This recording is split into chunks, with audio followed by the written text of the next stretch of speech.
Welcome to our RHR Talks Workshop on working for RHR. My name's Jason Ellis. I'm the Group Trading Director for the company. And basically what that means is I oversee the consultancy divisions and the teams that sit within those divisions. I've been with the business for a little over 15 years. Prior to that, I used to work in retail management for Safeway and Currys PC World. Afternoon, everybody. I will just do a little bit of an introduction on myself. So my name is Paul Walsh. So I'm a senior account manager based actually in the London office. So I work on the recruitment team, recruiting across the UK. My background was in retail management. Similar to Jason, but slightly different brand with Top Man and Top Shop. I've been with RHR actually for the past 7 years. So what we're going to do is I will take you through a bit of an overview of what we want to cover today. Obviously, the workshop today is about working for ourselves. So a couple of areas that we will cover. So we'll give you a history of RHR. So a bit more context around who we are, how long we've been around. Looking at our core values, so really, I guess, what our values are to ourselves as employees, but also what we aim to deliver to candidates and clients. Then obviously the services that RHR offers to candidates and clients. Now that's a little bit more around, what we do essentially and the services that we do provide. Obviously, the reason that you guys are here, the role of a recruitment consultant. So what does that day-to-day look like? That is a question that I get asked quite regularly. So hopefully we can give you a little bit more context around what the job role itself would be. And then moving on to look at what we would look for within our recruitment consultants. Again, a question that I get asked quite regularly is, would it be something that's quite right for me? The reality is it isn't necessarily the best fit for everyone. So we'll look at that in a bit more detail. And that will be linked to why I work in recruitment. There are some challenges naturally within any sales role. So we'll look at the challenges of working in recruitment, and finally, why choose RHR, and hopefully what we would be able to offer you as an employer as well. Okay, so let's talk about the history of RHR. So we were established in 1988. We actually celebrated our 33rd birthday on Tuesday. The business was set up by Peter Burgess. So Peter's our MD. He had a career in retail management prior to working at RHR and setting up the business. So he was in senior management there, decided he wanted to make a move and look for something else, signed up with a lot of agencies, and then realised there was a gap in the market for a recruitment agency that specialised solely in retail and hospitality. So there he had the idea of setting up RHR, and the rest is history. The RHR group is actually made up of 4 different businesses. So RHR being a recruitment consultancy. We also own Fashion and Retail Personnel, which is another recruitment agency. They specialise in temporary recruitment, international and design, production and technical. So slightly different roles that they recruit for to that of RHR. We also run an online job board, an offline print magazine called The Retail Appointment, and we have a recruitment advertising agency called Together Communications. So our core market, obviously when we set up in 1988, it was to service retail, hospitality and leisure. Since then and over the years, we have branched out into other markets where there are those transferable skills. So we work in media and advertising with companies such as JCDecaux and Gumtree. We work with some wholesalers, one of which is a Scotch whisky wholesaler called William Grant. The other being a company called the Campari Group, which are an international business. So William Grant sell lots of whiskies and gin such as Hendrick's. Campari have things like Aperol Spritz and Campari themselves. We've worked with the NHS. We've worked with some social care providers such as Paradigm Housing. And we've worked with a lot of online e-tailers such as QVC, Misguided, eBay. So our portfolio of clients is quite broad and quite diverse now. So let's talk a little bit about our core business values. And obviously you can see the 3 points that we've got on the screen. So let me break those down for you in a bit more detail. So building strong relationships, it's something that's really, really important to us from both a candidate perspective and obviously a client perspective.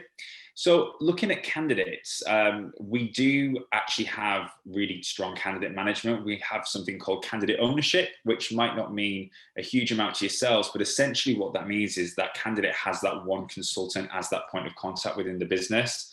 The reason behind this is because you can continue to build that relationship. It's not just a transactional, let's send your CV here, see if something works. If it doesn't, someone else will be in touch. So that relationship piece is really strong. Obviously, what goes hand in hand with that candidate ownership is candidate updates. So we actually do regular candidate updates, making sure that we're aware of what is happening within that person's job search, whether we have a role for them or whether we don't. So that's something that happens at least every 3 months. The market is difficult. We might not always have that person's dream role. So actually the key thing is just keeping updated with what's going on both sides. Candidate relationships, more often than not, can turn into client relationships. And that's all the importance of creating that great experience on both sides. I've had it happen to myself quite regularly. So yeah, that's the key thing about building that relationship there. From a client perspective, a lot of our client relationships have actually been in place for a very long time. I know some of my key accounts I've been working with for some of them sort of 4 to 5 years actually, and built some actual great friendships as well through those relationships. We also attend a number of regular meetings with our clients. We want to get as much face-to-face contact when permitting. So we have professional events and obviously social events as well. Honesty, integrity. The recruitment industry, if I'm being honest with you, again, can have it's got quite a negative perception in the market. We really try everything we can do to break that perception. We thankfully have a really good reputation within the industry as being professional and acting with integrity. We've actually been told this by some of our competitors as well. Yeah, what's really interesting about the markets that we operate in, our core markets in retail and hospitality, the relationships that we have with the competition are quite different actually to that in maybe some other sectors that are perhaps a little bit more hard sales. We do speak to the owners of McCarthy, of Zachary Daniels, of Switch Consulting, and we actually have a very good working partnership with them. It's not something where we see them as the enemy or anything like that. We do share information, share successes and best practices, and they've always said, we've been in the market for the longest. We've got the best reputation out there for that honesty and integrity, and it's something that we do hold really close to our hearts. Yeah. And the final one is delivering exceptional quality. We're a very process-driven business when it comes to our systems. We are ISO accredited, which that's based on the quality of our data management and our systems. I'm quite a process-driven person anyway, so it's perfect for me. But yeah, everything is really kept in check to make sure that we are able to offer the other core values there around candidate management and honesty as well.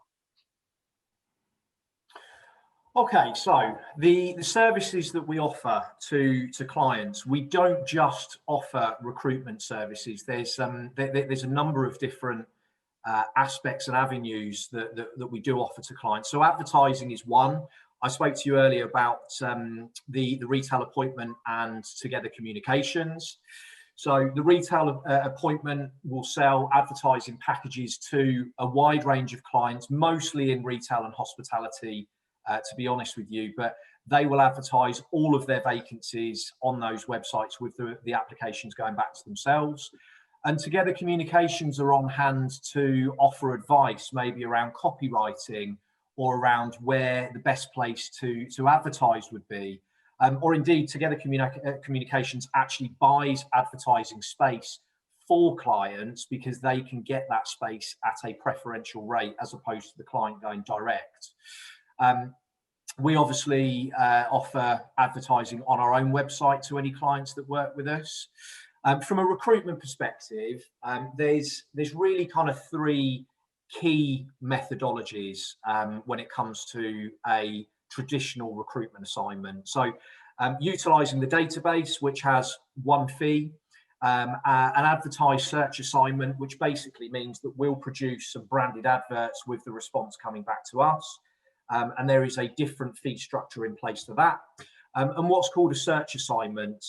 Some of you might be more familiar with the term headhunt or headhunting. So that's where we are paid to go out and specifically approach a portion of the market who aren't necessarily actively looking to try and generate the right response to attract the best talent.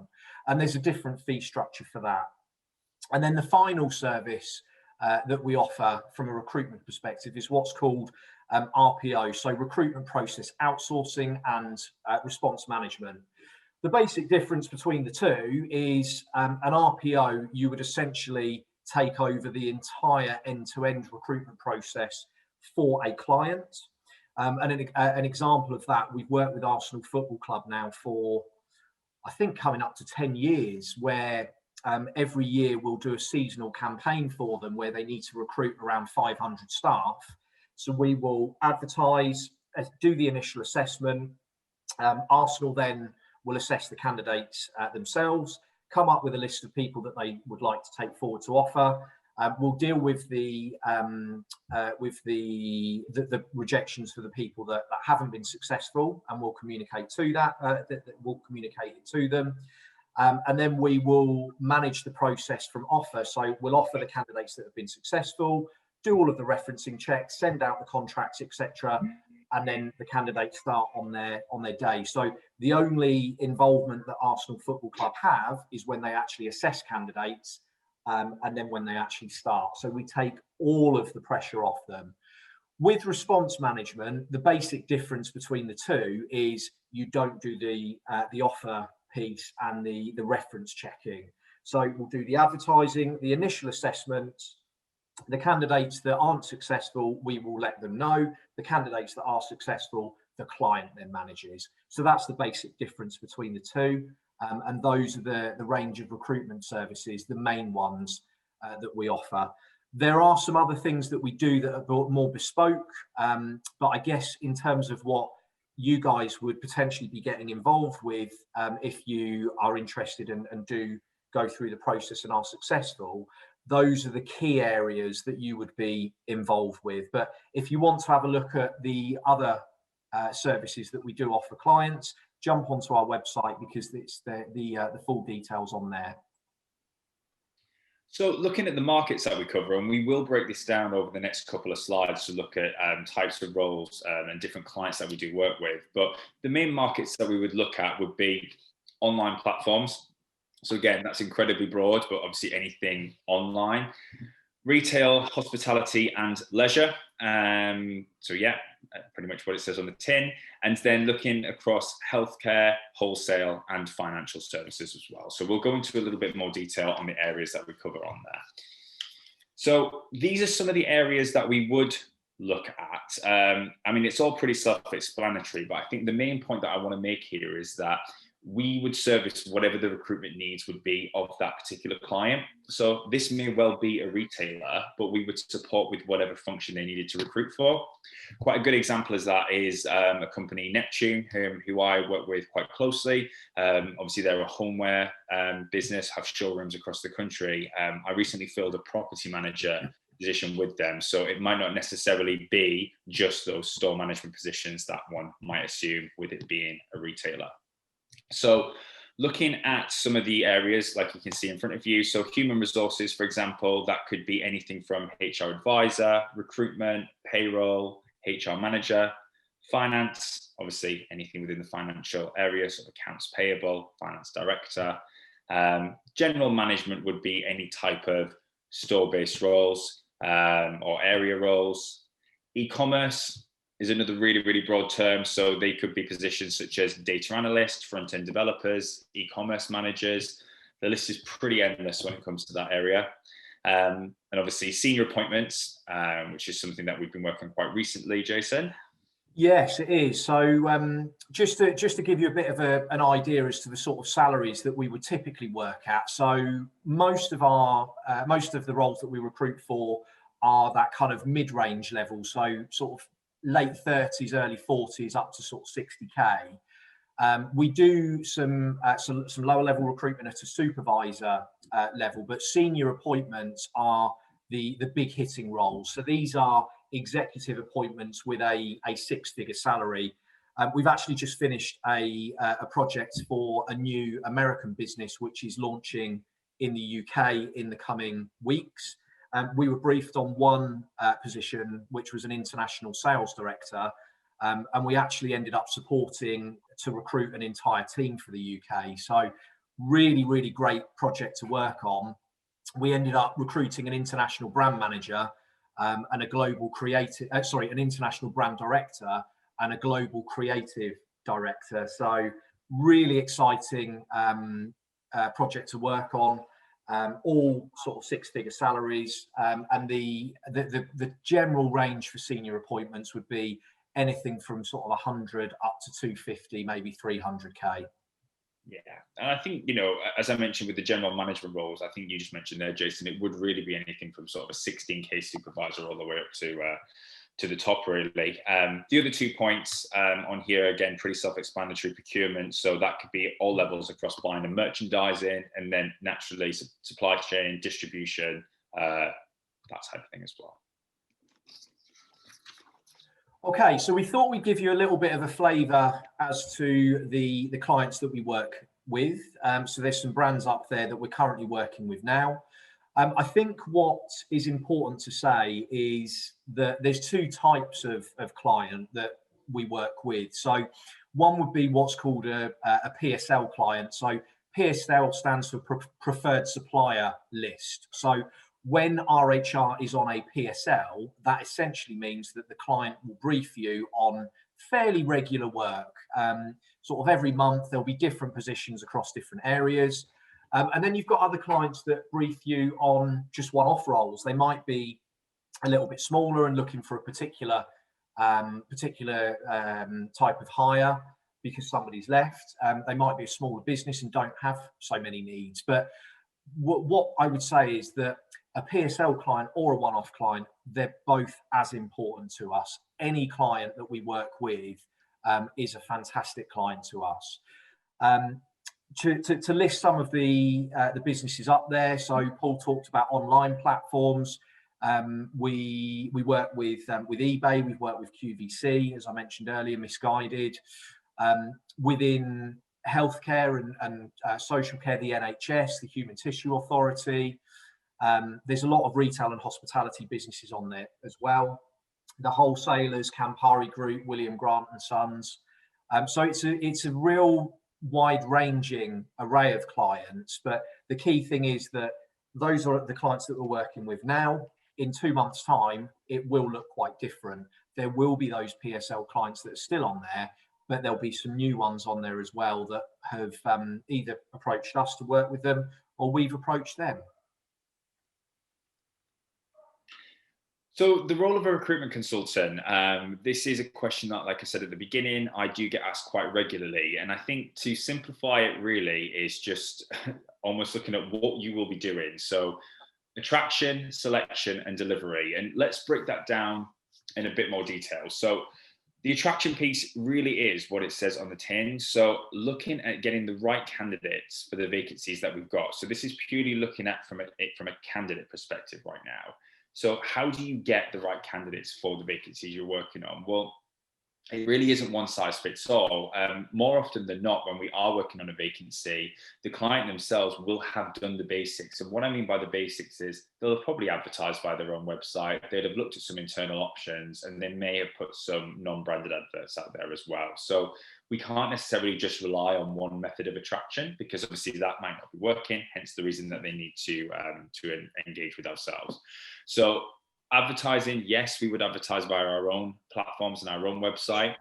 We do have access to our own database, which is obviously candidates who have registered with us previously or candidates that we might already be actively working with. So we are able to tap into that network. Our network does go wider than our own database. So it's asking for referrals, looking at perhaps things like our LinkedIn network that we might have built up over time. So really just tapping into that and speaking to as many people as possible. And then I think there's just to jump in, I think there's a good point to be made actually about the database and our own internal network. We spoke earlier about the relationships that we have with the candidates that we work with and those regular updates. And a real unique selling point of RHR is that a candidate may have applied for a job 2-3 years ago, and we've kept in touch with that person throughout that period of time. So they may have applied for a job through us, maybe weren't successful for one reason or another, or decided it wasn't for them. They may have then gone on to work for another business. We would have kept in touch with that person and developed a relationship with them. And the point of difference that we've got is that we have access to a lot of passive job seekers that aren't applying on job boards, that clients don't have access to.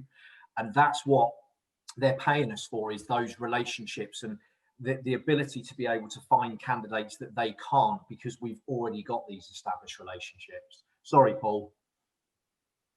No, absolutely, because it's a great point, because I think I've had it a number of times where, that assistant manager that you spoke to a year ago has actually now had 2 promotions, and probably if they're based in quite a difficult area, they know the market there locally better than what we do, but we can tap into that through the candidates that we are working with. So it was a really good point. My last point really on the attraction piece would be headhunting. So, making those direct approaches, like Jason mentioned previously, to those people who aren't necessarily likely to apply into an advert or perhaps going to be looking. So that's really the main thing around attraction and how you would do that. The selection piece is really about, once you get those candidates, how do you then make sure that those candidates are right for the vacancy that you've actually been asked to support with? So actually, all of the candidates that we work with have been put through a competency-based 1-hour interview. So that would be something that you would be doing, would be conducting those 1-hour interviews to obviously understand a little bit more about the candidate's experience, but actually, what are their motivations and why perhaps might they be suitable for the role? So that's really just about the selection piece and seeing whether they are going to be the right fit. If they are the right fit, it's all about delivery. So sending the CV over to the client and then obviously managing that candidate through that recruitment process. So there's a number of things that we would do. Briefing calls, so briefing them before every single stage of that interview process, supporting with that preparation. Obviously, interview processes range. We've talked about the wide spectrum of roles that we recruit for. So sometimes they could be prep work, debriefing calls as well. So once that interview has been completed, speaking with the candidate, finding out if they have any questions or concerns, all the way through that process, even to negotiating salary. Help dealing with counter offers as well, which is more common than what people would think, and obviously managing them through to that first day and then beyond as well. There are some other areas of the role. This is obviously just one element to it from a candidate perspective. Obviously, I'm doing a workshop. I've been involved in podcasts. So we do go above and beyond as well in regards to that piece. Okay, so from a client perspective, what do we do for clients? What, as a consultant, would you be doing day to day from a client perspective? So development would be the first one. And what I mean by development is business development and bringing on new clients, utilising our existing client network to be able to take on more vacancies. And that's about sometimes cold calling, sometimes speaking to candidates that you have had that are now contacts to understand how they recruit. Some of it will be sort of colder calling, some of it slightly warmer. You'll be looking at your own branding on things like LinkedIn. So Paul mentioned the podcasts that we do, the workshops that we do. These are all things that not many other agencies, in fact, I can only think of maybe one or two agencies in our market that do the webinars, but there's no agency out there in our core markets that have anything like any podcasts or anything like that. So from a client perspective, we actually do quite a lot around our own branding. And because of the reputation that we've got in the marketplace, when clients do have vacancies, more often than not, we are one of the first agencies that they do think of to pick the phone up and understand how we can help. So once you've got the relationship with a client through that development side of things, it's then about your understanding. And what we mean by the understanding is, well, what does that client look for when hiring? What's their environment like? What's their culture like? Why do people enjoy working there? It takes time to understand these things, and the approach that we take would be to spend time in their stores, in their environment. We go and meet with the clients face to face. When we take a job brief, we take a full job brief. It's not just a case of somebody emails us and says, have you got any HR advisors in London on £35,000? We take a full and detailed job brief to understand what they're looking for. We also help them try and understand what exactly it is they're looking for, because some clients may have an understanding for the level that they're looking to recruit, but not necessarily the understanding of what's out there in the marketplace. So that market intelligence that we have, we use to support with their recruitment needs. The final one would be delivery. So as the account manager of the client, you would be organising interviews, you'd be sending over candidate feedback, you would be liaising with the client over their feedback. You would be managing the recruitment process when it comes to making an offer. You'll be the kind of intermediary between the client and RHR on what the offer is. And you will need to give them some support, because sometimes clients think that one offer is competitive, but we have access to the knowledge of the entire market. So we do give them that feedback and that guidance on what the offer should look like, or if there is a counter offer scenario that needs to be dealt with, how we best go about doing it. We actually had an example yesterday, as it happens, where we had a candidate interviewed for quite a senior role. They were interviewed 2 weeks ago. Client came back yesterday and said, sorry for the delay. We love the candidate. We want to make an offer. We actually went back to the client and said, we can't make an offer. It would be entirely the wrong thing to do, given that the length of time it's been, to then go back and make an offer. That candidate experience, it's not quite there. The candidate was already thinking, oh, it's probably a no because it's taken a while.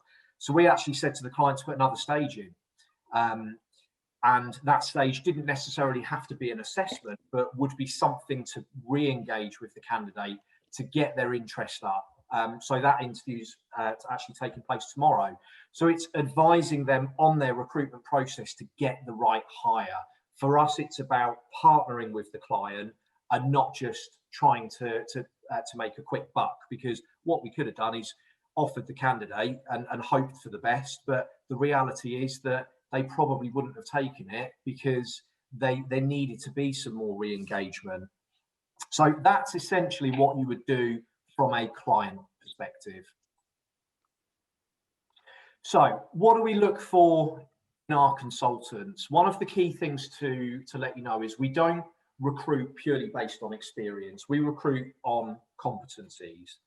Yes, if you've worked in a sales focused environment, it does put you at an advantage because you're used to selling.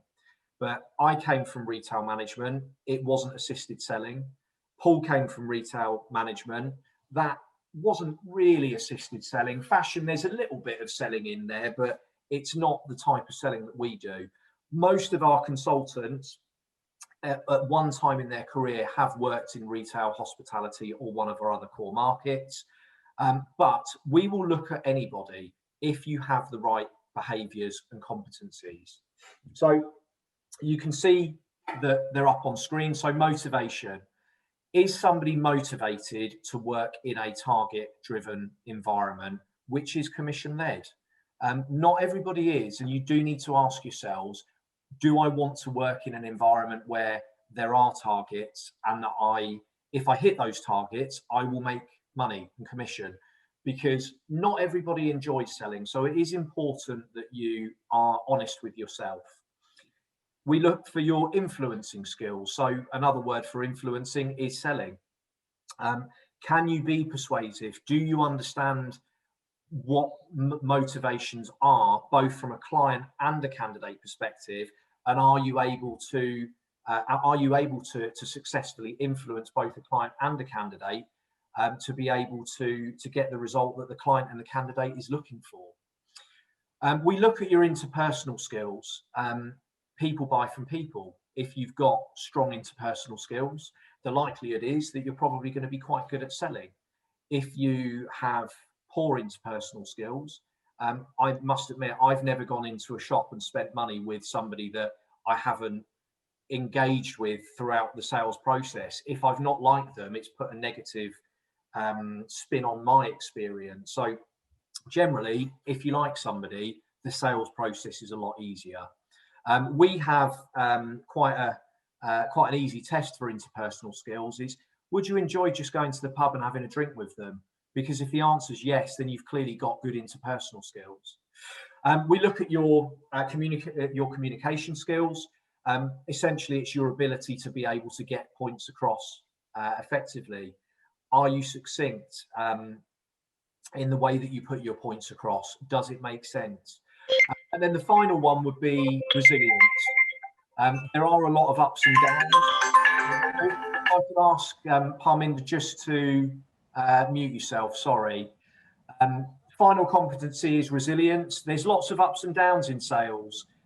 Resilience is the ability to be able to bounce back after disappointments and to be able to get over them, because I'll be honest, there are more disappointments than there are positives, because if there were more positives, then clearly we'd all be millionaires. But there are setbacks that you do have to deal with, and the ability to be resilient and bounce back is really, really key. So a question that I get asked quite regularly through people in the process or before joining us is, what training can you expect from ourselves? Like Jason mentioned, we don't always hire purely on experience. It's more around about those core skills that we've just talked about then. So just to give you a bit of a flavor for what we would be giving you some training around, sourcing candidates, quite important. So how to headhunt candidates, what is the best way of doing that in the most effective way? A lot of times people won't have been in a situation where they've had to call and headhunt someone if they haven't had that recruitment experience. So we will give you the training and the tools that you need to be able to do that in the best way.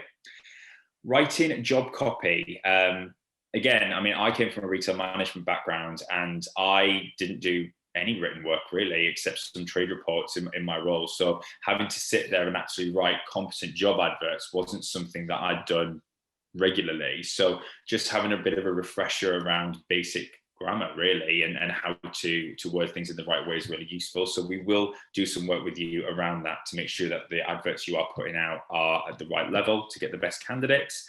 And looking at the attraction side of things, again, using things like CV banks, LinkedIn, how to navigate them in the right way, how to do the correct searches, how to build your network on platforms like LinkedIn. We will give you all training in regards to that to make sure that you're comfortable using those tools. Once you get the candidates, obviously assessing candidates, as we touched on, you will be conducting hour-long competency-based interviews. So again, many people might not have conducted an interview before. Coming from a retail management background, I had conducted interviews. They weren't quite at the right level as what we would have been looking for ourselves. So looking at effective interview techniques, how to ask open-ended questions, how to establish competencies, how to understand the candidate's motivations and what they're looking for. So again, we will show you how to do that. From a client perspective, just really around simple things like managing client expectations, once you get that job brief, if you don't think that's something that's right, how do you then influence that client to perhaps expand that job brief or change the job brief in some way? And obviously dealing with challenging conversations that you might have, that could be anything from fees to the brief that they're looking at to anything really. We'll teach you how to handle those conversations in the most effective way. And I think while we're on the topic of training, you will be given this training initially, but training is something that's ongoing. We have training on a weekly basis. We will pick various different subjects which we feel are relevant. It's often a case of having refreshers or looking at new areas. So yeah, 7 years in the business and I'm still having weekly training. So it's something that is constantly ongoing. Okay, so we said at the beginning that we tell you about the reasons why you should work in recruitment. Certainly now, it's very, very financially rewarding. There is a recruitment boom in certainly core markets in retail, hospitality and leisure. There, for the last probably 12 to 15 months, there's been no recruitment activity at all because of the COVID pandemic and the lockdown.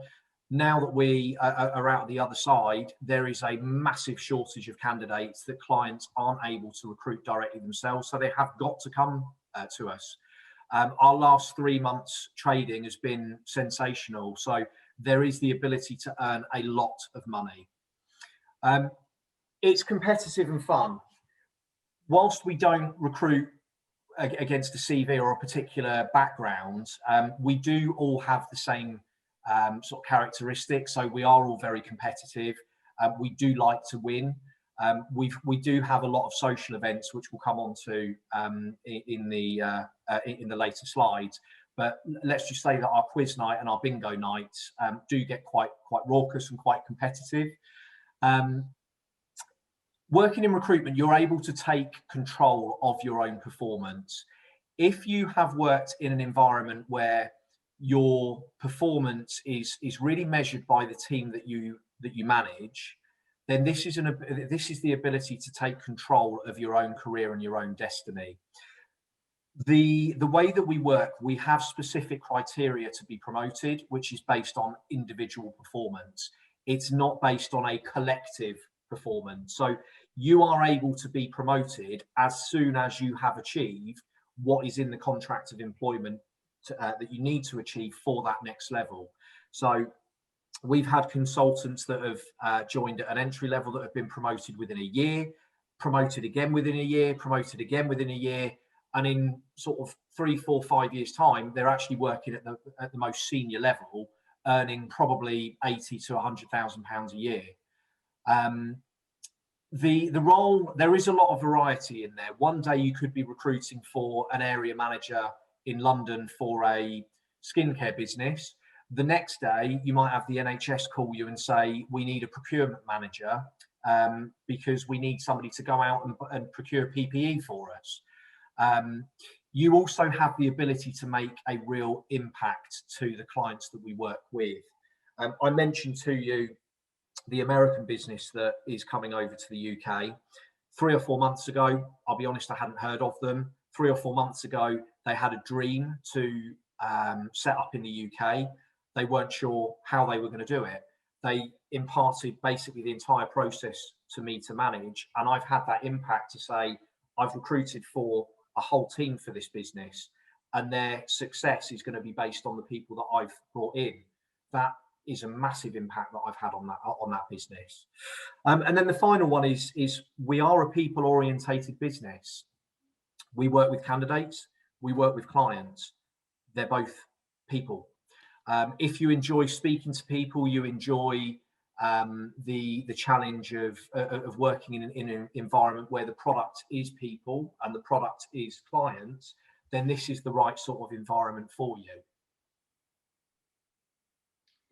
So looking at the challenges of working in recruitment, and this is a very honest, I'll be very honest around some of the challenges that you will face, and some of you may be familiar with the type of environment that it would be, but ultimately you are working towards targets. So you will be given a financial target, but there'll also be internal key performance indicators to support you to achieve that target. So not everything is going to go to plan, and obviously things might get a little bit difficult, but you need to be able to think outside the box and not necessarily be afraid of working in a targeted environment where you will be held accountable ultimately for achieving those targets. That isn't for everybody, but that is the reality of the situation. And with any sales environment, you will face rejection. You're going to hear no a lot more than you're going to hear yes. Hopefully, as you gain confidence and you get more experience, you will start hearing a few more yeses than nos. But especially in the beginning, as you are finding your feet and learning the ropes and building your desk, you will start hearing no a lot more than yes. So it's really that ability to pick yourself up, because actually that last no that you just had might be just before the yes that you're going to have. And what I mean by that, by saying no's and yeses, it could be in any sense. It could be trying to headhunt a particular candidate for a role. It could be trying to develop a new client relationship. So there's lots of different areas where you need to have that resilience, really. Pressure, as with any sales job, like it relates to targets, there is that pressure. What I tend to find is that motivated people and sales-oriented people, the greatest pressure that you apply is the one that you apply on yourself. And naturally, there is going to be expectations from line managers and from the business. There will be that support to get you to where you need to be, but there is naturally going to be that element of pressure, because obviously a job like this, it has highs and lows. We say quite often that you could have the worst morning ever, an okay afternoon, and actually quite a positive finish to the day. So it can be that much of a roller coaster. Equally, on a bigger scale, you really can have months where you think everything you touch turns to gold. Then you might have a month where it's absolute famine for no particular reason, but you've got to not let it dishearten you. That's just the nature of it, and you've got to be able to thrive in that kind of environment. And finally, just be prepared to work hard. It is a fun environment, but it is a hard environment. You've got to be capable of juggling multiple plates at any given time, and not necessarily getting too focused on one task at hand as well. But I think if you are prepared to take on all those, then you'll be fine. Okay, so why choose RHR over anybody else that works in either our core markets or recruitment? So we have an uncapped commission scheme. There is a genuine opportunity for people to come in without recruitment experience and within 2 years be earning an overall salary of 50k. We have a very, very generous holiday allowance. So you, with service, can get up to 39 days holiday. We have flexible working. We had flexible working before COVID. We will have flexible working after COVID.